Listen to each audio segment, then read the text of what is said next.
আসসালামু আলাইকুম প্রিয় দর্শক। আসলে আমরা গরম লাগলে সাধারণত পেটে আমাদের সমস্যা হয়ে যায়।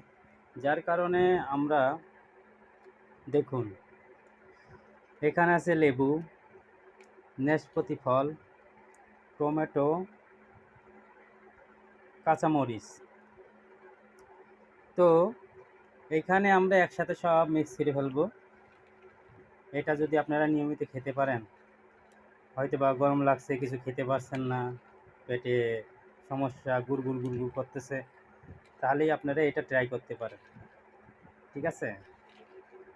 এইভাবে তেঁতুল, আরও আছে তেঁতুল, শুকনো মরিচের গুঁড়া, সব মিলায়ে আমরা এখন তৈরি করে নেব সুন্দর একটা সালাদ। এই সালাদ খাওয়ার পরে দেখবেন আপনারা বাথরুমে যাবেন আর আসবেন এবং বাথরুম ক্লিয়ার হয়ে যাবে। ওকে? এখন এই মাখানো আমার কাছে কিন্তু উম,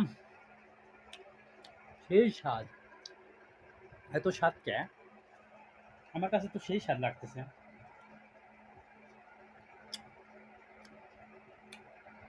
আজকে ভিডিও এই পর্যন্তই। পরবর্তী ভিডিও আমরা আবার দিব।